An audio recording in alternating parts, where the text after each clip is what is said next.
الله الرحمن الرحيم الحمد لله رب العالمين وجعل فيها سراجا وقمرا منيرا والذين يبيتون لربهم سجدا وقياما. Bir taraftan evi barkı kalmamış, yaralanmış insanların sığındığı hastaneler bulunurken ellerinden bütün imkanları almış erkekler açlıktan ölüm ile burun buruna gelmiş olmayacaklar. Hatta bazıları maalesef devletlerin konusunda, onların mücadele cihat konusunda bütün bir İslam alemine öğretmenlik yapıyorlar. Fakat bizler zaten kim tutuyor? Konusunda bizi bir gayrete getirsin, o uyanış, o bilinç ve bir daha Gazze'de oradaki insanların üzerine halen bombalar yağıyor. Bugün basına düşen haberlerden birkaçı şu anda Gazze'de 1.100.000 insan, yani oradaki insanların yarısı çok ciddi bir açlık krizi ve daha ötedeki bir raddede açlık ile, kıtlık ile karşı karşıya. İftar edecek gıda maddesi, bir lokma ekmek, hatta bir yudum temiz su bulamayan 1 milyondan fazla insandan bahsediyoruz. Evet, dünyanın dört bir yanından oraya yardımlar, özellikle de sivil toplum kuruluşları ve bazı İslam ülkelerinin Kızılayları gibi kuruluşlar tarafından gönderiliyor. Lakin içeriye geçen gıda maddeleri oradaki kardeşlerimizin ihtiyacı olan miktarın çok altında. Bir taraftan üzerlerine bombalar yağarken, bir taraftan evi barkı kalmamış, yaralanmış insanların sığındığı hastaneler bulunurken,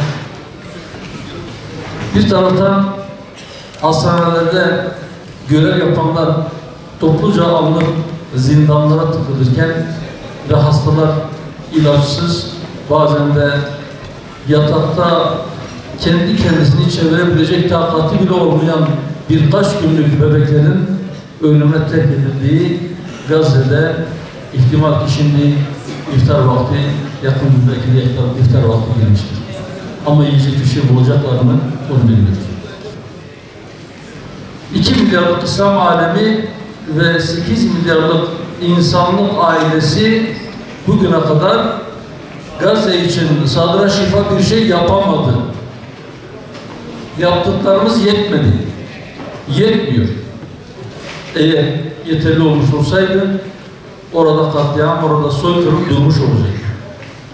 Eğer yardımlarımız yeterli olsaydı orada çocuklar, orada kadınlar, orada beli bükülmüş ihtiyarlar, orada ellerinden bütün imkanları alınmış erkekler açlıktan ölüm ile burun buruna gelmiş olmayacaklar.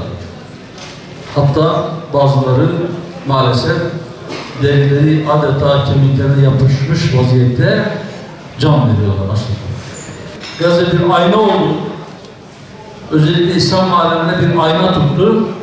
İçinde bulunduğumuz zaafları bize gösterdi. Madem 5 aya aşkın bir süredir uzaktan seyredip sadece bazı yardımlar gönderip, dua gönderip oradaki kardeşlerimizi katliamdan kurtarmaya yetecek adımlar atamıyoruz. O zaman bizi durduran şey nedir? Bizi çaresiz bırakan şeyler nelerdir? Bizim iktisadi, bizim askeri, bizim siyasi, bizim fikri, bizim itikadi, bizim ameli zaaflarımız nedir? Niçin biz bu haldeyiz? Bunun üzerine kafa yorup buradan çıkışın bir yolunu mutlaka bulmak zorundayız. Allah'ın izniyle er ya da geç oradaki kardeşlerimiz bir şekilde bu savaşın da bittiğini görecekler. Onlar direniyorlar. onlar üzerlerine düşeni yapıyorlar. Onlar tevekkül konusunda, onlar teslimiyet konusunda, onlar iman konusunda, onlar mücadele, cihat konusunda bütün bir İslam alemine öğretmenlik yapıyorlar. Fakat bizler o dersi yeterince alamadık ya da o imtihanları geçemedik. O imtihanı geçmek için daha çok çalışmamız, çok çabalamamız, kendimizi gözden geçirmemiz, zaaflarımızı tespit edip bundan kurtulmak için ne gerekiyorsa onu yapmamız gerekiyor.